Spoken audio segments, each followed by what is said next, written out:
السلام عليكم ورحمة الله وبركاته. ازيكم حبايبي؟ عاملين ايه؟ يا رب تكونوا بخير. معاكم النهاردة ان شاء الله في فيديو جديد وموضوع جديد مهم جدا، وهو ليه الزوجة دايما بتصرخ في البيت؟ دايما في اي بيت في اولاد وواحدة متجوزة بقالها مثلا فترة، تلاقيها على طول تتكلم بصوت عالي، بتزعق بصوت عالي، تصوت، صوتها على طول عالي وعلى طول مسموع. ايه السبب في كده؟ وطبعا عارفين ان الازواج بيتضايقوا من الاصوات العاليه، ودايما يقول هوطي صوتك، صوتك ليه عالي؟ مفيش الا انت اللي صوتك عالي. مش عارفه ايه. طبعا ما بيعرفوش ايه الاسباب اللي الزوجه بتعاني منها وبتخليها توصل لمرحله دي، ان دايما صوتها بيكون عالي غصب عنها. يعني هي مش رغبه منها ان هي عايزه صوتها يبقى عالي، لا، هو غصب عنها. ساعات بيكون صوتها عالي لا شعوريا.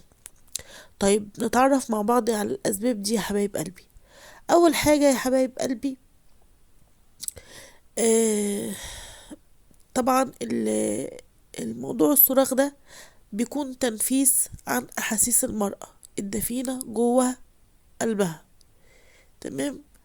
والصراخ ده بيكون زي ما قلنا أسباب كتير، منها أول حاجة الضغوط، ماشي، من المسؤولية. طبعا عفوا أنا صوتي تعبان شوية، عندي برد. دعواتكم بالشفا بقى. المهم اول حاجة يا حبايبي، زي ما قلنا، اول حاجة انها بتكون مضغوطة من المسؤوليات اللي عليها. طبعا الزوج، معظم الازواج، مش هنقول كلهم، بيرفعوا ايدهم من موضوع البيت، وكأن الزوجة هي اللي خلفت لوحدها. اهم حاجة هو يخرج يجيب اكل وشرب وخلاص، ويدفع فلوس في البيت وخلاص على كده. بيشيل مسؤوليته من تربية الاولاد، من ضغوطات الاولاد، من مسؤوليتهم. طبعا ده كله المرأة هي اللي بتشيله لوحدها. ده أول حاجة. تاني حاجة يا حبايبي، إن هي بتكون عايزة تحقق المثالية، عايزة تبقى زوجة محبوبة، عايزة يكون أولادها مؤدبين ومتفوقين، عايزة يبقى بيتها نضيف، عايزة يكون ناجحة في علاقاتها العامة مع الناس اللي حواليها. تمام. طيب، ايه تاني يا حبايب قلبي؟ سبب مهم جدا، وهو يا حبايب قلبي الجفاف العاطفي. طبعا احنا، يعني كل الستات او معظمهم بيحبوا قوي الكلمة الحلوة، بيسمعوا، بيحبوا ان جوزهم يقول لهم كلمة حلوة. حتى لو عملت اكل يقول لها مثلا تسلم ايدك على الاكلة الحلوة اللي انت عملتيها. الكلمة الطيبة صدقة يا جماعة. الفيديو ده او الموضوع ده مهم قوي، يا ريت كل الرجالة تسمع الموضوع ده، لانه فعلا يعني لازم يحسوا بأزواجهم، لازم يحسوا بالزوجة وباحتياجاتها. لو انت ما قدرتش ان انت تدعمها عاطفيا، مين هيدعمها؟ تدور على حد بره يدعمها عاطفيا؟ ما ينفعش. فانت لازم تحتوي زوجتك، تدعمها عاطفيا. على أكلة بسيطة تقول لها تسلم ايدك. شايف الأولاد لبسهم حلو النهاردة ونضاف، ربنا يخليكي، الولاد حلوين وتعبوكي معاهم. معلش أنا مثلا سايب الحمل عليكي، ربنا يقدرك عليهم. الكلمة دي بتطيب خاطرها وبتخليها تبقى عايزة تشيل الدنيا كلها فوق راسها وتشيل مسؤولية أكتر كمان. لكن لما ما تلاقي مفيش كلمة حلوة، مفيش انا بحبك، مفيش كلمة ربنا يخليكي لينا، مفيش كلمة تعاملكي معانا، مفيش كلمة تسلم ايدك، ده بتبقى برضو ضغوط عليها نفسية بتشيل جواها، وده بيرهقها. وطبعا بتقعد تخزن لغاية لما مرة واحدة ما بتبقاش قادرة بقى تستحمل، فايه، تبدأ بقى صرخاتها تعلى، صوتها يعلى، بيبقى تنفيس عن الغضب اللي جواها. طيب ايه تاني يا حبايبي؟ نقول كمان يا حبايبي حاجة تانية. تاني حاجة أو حاجة تانية من أهم الأسباب، إن هي بتكون مهملة من أفراد عائلتها. تمام. من أولادها، مفيش برضو أولادها على طول تعاملها، مفيش كلمة حلوة منهم، ربنا يخليك يا ماما بنتعبك معانا. تقعد هي تلاحي بين تنظيف وبين أكل وبين شرب وبين مذاكرة وبين مواعين وبين غسيل وبين حاجات كتير، وايه برضو مفيش اهتمام بيها. يجي مثلا عيد ميلادها محدش يفتكره، عيد جوازها جوزها ما يفتكروش. الحاجات دي بتأثر جدا في المرأة عامة. و اقل حاجة بتفرح، اقل حاجة بتفرح. طيب ايه تاني يا حبايبي؟ حاجة تانية اللي هي ايه؟ ان هي قد تمر بايه؟ باضطرابات هرمونية في جسمها. طبعا احنا عارفين ان الزوجة لما بتكون بنت غير الامرأة عامة لما تكون بنت غير لما تكون زوجة. الزوجة بتمر برضو بمراحل كتير، حمل ورضاعة، غير العادة الشهرية. ده كله بيأثر في الهرمونات بتاعتها، فبيأثر بيخليها عصبية شوية، بتتنرفز زيادة. مثلا ممكن ان هي من ابسط حاجة تلاقيها تزعل. فلازم نراعي برضو التغيرات الهرمونية دي يا حبايبي. تمام. طيب ايه كمان؟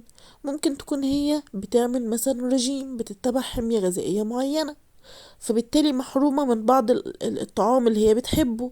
فده برضو بيأثر على نفسيتها وبيخلي أعصابها مشدودة، بيخليها على طول متوترة، على طول بتزعق. طيب ايه تاني يا حبايب قلبي؟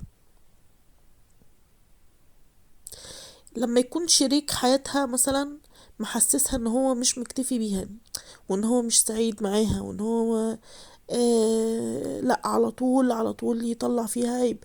لا انتي كذا، لا آه اي حاجة تعملها مش عاجباه. لا ده مش حلو، لا حتى الاكل اللي هي بتعمله، لا ده ناقص، حتى لو ناقص ملح يقولها لا ده ناقص ملح. ولو الاكل حلو ما يقولهاش ان هو حلو، يعني لازم يطلع حتى الاكل لو هو حلو يطلع فيه عيب. تمام. دي برضو حاجة وحشة جدا في الراجل، وبيأثر على نفسية المرأة وبيأثر على نفسية زوجته. طيب ايه تاني يا حبايب قلبي؟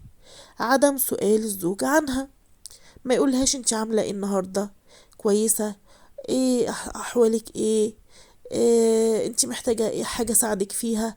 لو هي مثلا لقاها مثلا في البيت محتاجة في كذا حاجة محتاسة فيهم، ما يقولهاش انا ممكن اساعدك ايه محتاجة اساعدك فيه. يحاول ان هو يساعدها شوية. السؤال لوحده دهوت يا حبايبي بيخليها تحس بتقدير الزوج ليها، وان هو حاسس بتعبها وحاسس بالحاجة اللي هي بتعملها. فبيديها نوع من الطمأنينة والهدوء والسكينة، وبيخليها ان هي ايه تواصل وبرضه تستحمل اي ضغوط عليها. طيب ايه كمان يا حبايب قلبي؟ ضياع طموحها المستقبلي، ده برضه بيأثر عليها. طبعا اي واحدة يا حبايبي بيبقى نفسها يكون ليها مكانة في المجتمع، سواء كانت مثلا بتشتغل وسابت الشغل عشان خاطر الزوج والأولاد، سواء ان هي مثلا كان نفسها تكمل تعليمها في درجة معينة، مثلا بعد الكلية تكمل ماجستير أو دكتوراه، وسابت ده عشان خاطر بيتها وأولادها. كان نفسها تخش كلية واكتفت ان هي تاخد دبلوم عشان خاطر أولادها وعيالها. فده طبعا بيأثر برضو على نفسيتها. وحتة ان الزوج ما بيقدرش الحتة دي برضو بتأثر في نفسيتها. تمام. وان هو بالذات يحاول ان هو دايما يحسسها ان هي اقل منه.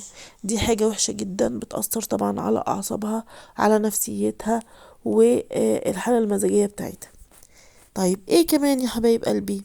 كمان يا حبايبي فترة ان هي قاعدة مع الاولاد على طول في البيت، عشان تشوف طبعا المذاكرة بتاعتهم، تراجع معاهم، واللي مكتبش الواجب تحل معاه، واللي وراه درس توديه الدرس بتاعه لو الدرس بعيد وتجيبه من الدرس. وده بخلاف طبعا شغل البيت، بخلاف الواجبات الزوجية بتاعتها. ده كله برضو بيأثر على ايه؟ على نفسيتها. تمام يا حبايب قلبي. وده بيخليها ايه؟ بتحس بخنقة. فلازم يا حبايب قلبي، لازم لازم يا كل راجل، يا كل زوج، ان انت تشعر بمراتك. حاول ان انت تخرجها، تخصص لها يوم معين تخرج فيه تفسحها فيه. تحاول ان انت ايه؟ تغير المود بتاعها، وتحاول ان انت تغير الروتين اللي هي عايشة فيه، عشان تقدر تجدد الطاقة بتاعتها والنفسية بتاعتها، وتديها طاقة إيجابية تقدر تكمل بيها. كمان برضو يا حبايبي ما ننساش ان احنا ممكن نجيب لها هدية كده بسيطة تراضيها، حتى لو كانت حاجة بسيطة. حتى لو زيها زي الأولاد، هتجيب لها شوكولاتاية، هتجيب لها وردة، هتجيب لها أي حاجة بسيطة مش لازم طبعا الحاجات الغالية. لو حاجة رمزية هتفرحها وهترضيها وهتحسسها ان انت مهتم بيها، هتحسسها ان انت بتقدر تعبها كفاية. لو كلمة طيبة اعتبرها صدقة، ولها كلمة حلوة هتقدر ان انت تكسبها وتراضيها. اتمنى يكون موضوع النهاردة موضوع مهم، واتمنى كل الازواج يسمعوه ويعملوا بيه. ودي كانت معلومات بسيطة عن سبب علو صوت المرأة وغضبها داخل البيت. واتمنى يكون الفيديو ينال اعجابكم ورضاكم. ما تنسوش تدعمونا باللايك احلى اخوات ومشاركة الفيديو. شكرا لكم وشكرا لحسن استماعكم. كنتم مع منوعات مع لميا، في حفظ الله جميعا.